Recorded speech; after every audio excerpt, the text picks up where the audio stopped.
Hello guys, welcome back to my channel. Today I'm going to show you all how to replace a hood vent grill on a 2007 to 2014 Mercedes S550. Before we get started guys, don't forget to hit the subscribe, like, comment, and post notifications. That way you guys can always catch my videos whenever I upload a DIY video or something else that's interesting. Stay tuned. If you all watched my last video, which I showed you how to replace the hood emblem ornament on your Mercedes-Benz, you may have noticed that I was missing a hood vent cover. This hood vent cover had gotten broken in a car wash again, the same car wash, and I've been riding without it for quite some time. If you try to order these from Mercedes-Benz directly in a dealership, depending on your location, you may pay about $280, $300 higher end for that particular part. If you go online to Mercedes-Benz website, it may be like about $240. However, I was able to find a aftermarket replacement. It actually came with a 2-pack for $101 on Amazon. It was the exact match. It had the exact color, the same shine. It matches exactly. It was just like the original manufactured part. And so I was able to save a tremendous amount of money to get the part. And I'm going to show you guys how to replace this. All right, to get the job done, you're going to need a socket wrench, 11 millimeters, and you're going to also need a T25 Torx wrench in order to get everything taken care of. Now these are my two hood vent replacements. I'm going to change both of these, but I'm only going to demonstrate how to change one on the left side because that's the one that needs immediate attention. And so this is the aftermarket price, or the aftermarket part. Again, it looks just like the original hood vent. Feels like it, just as sturdy, and well, you know, a fraction of the cost. It's a major steal to be able to go with this replacement as opposed to ordering a genuine part. But if you do like genuine parts, you can purchase these. If you want to get this done at a Mercedes-Benz dealership, again, they're going to charge you around about $280 for the part and another $70 to $100 to replace it. They quoted me a price like about $320, $340. Again, I'm going to go ahead and save that money. Gas prices are soaring, and so I'm going to show you how to save the money as well. I'm going to go ahead and remove this panel right here. This panel blocks the port for the hood vents, and so there's about 9 to 8 of these screws. I'm going to start taking these out. Okay, I've gotten to the point where I took the plastic bolts off, and now I'm ready to remove this panel here.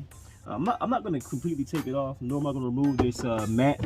I'm just going to just go ahead and slightly bend this, bring this down, and it gives me easy access to be able to access this panel. If you look here,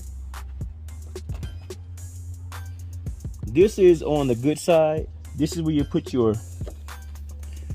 T25 Torx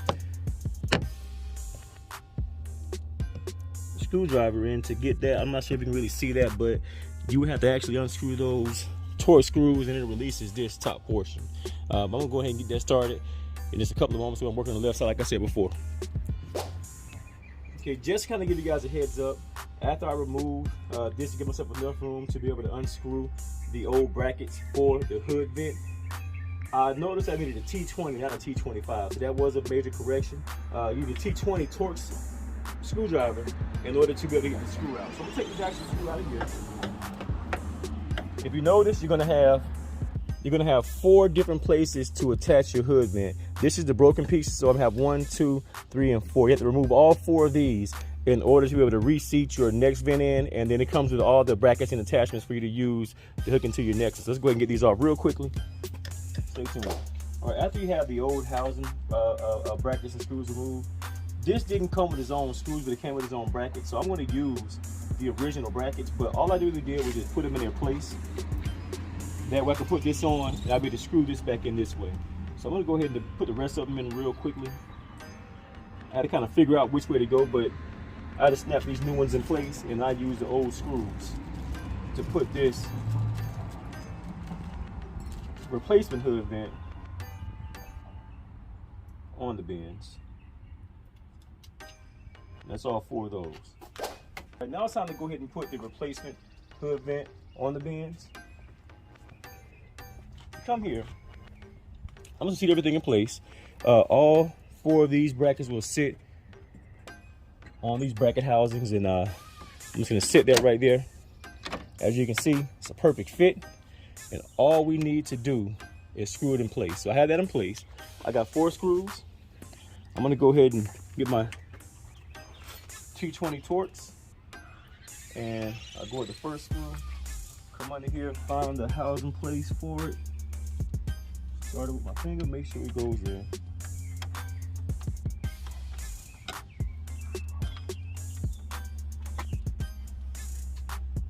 So I'm putting the, all right, so I put the first screw in, making sure I can get this thing to go in and stay.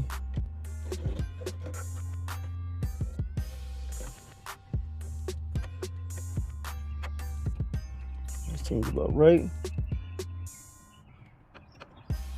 And the next screw, which is right here.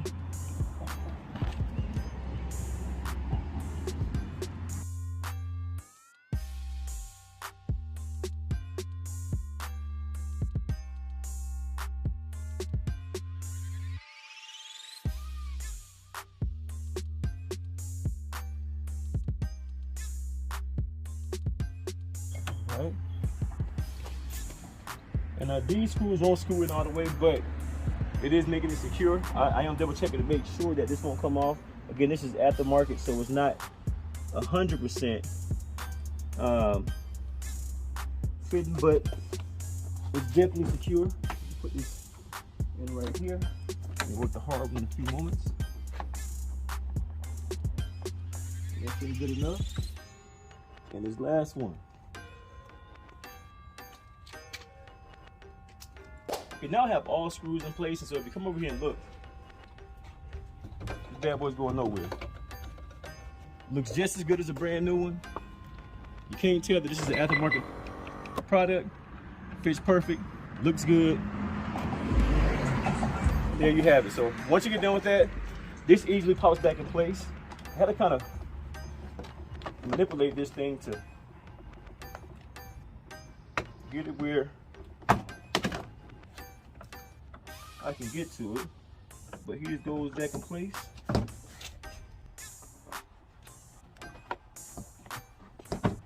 Other side.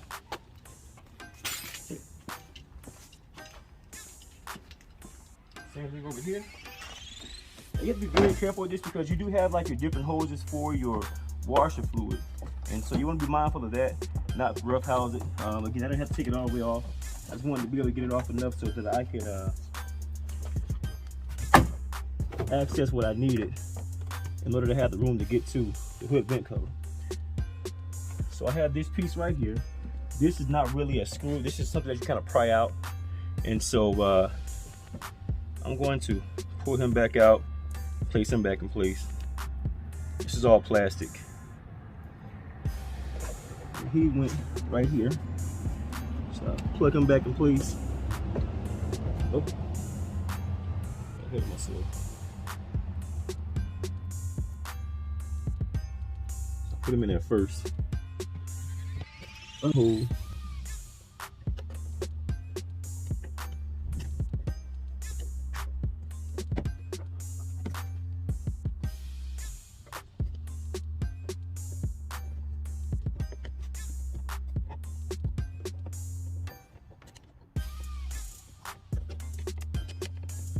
Right, got him in there. I put this guy back in. There we go. I only had 3 of these. I didn't have all of them. That's why I didn't really go through the process of showing you all how to remove these. But again, these are plastic and these are 11 millimeters in size. And so, actually 10 millimeters, excuse me, sorry about that. These are actually 10 millimeters in size. And millimeters, not milliliters. It's not, we're not drinking.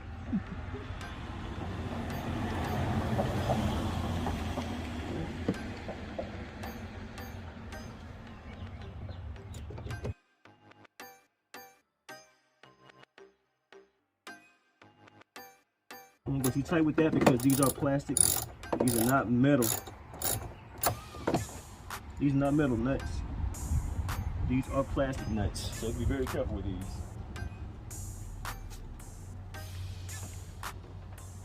Alright guys, as you can see, I was able to successfully go ahead and add the replacement hood grill vent on top of the car itself, and it looks very good. Looks just like the OEM part. A couple of differences, as you can see on the OEM part, this is kind of like sunken in. This one's a little more raised up, but it doesn't really matter to me. I will eventually change this one as well, but kind of running out of time. But have my new grill vent cover. Car looks good again. You guys watching my video, again, hit the subscribe, like, and feel free to hit comments below. Also, click on your post notifications button. That way, if I ever get like another video to help you guys save money, you guys come to my channel, check it out, and hopefully you can find an easy repair that you wasn't comfortable with doing at first. Save yourself some time and money. Thank you very much. Peace.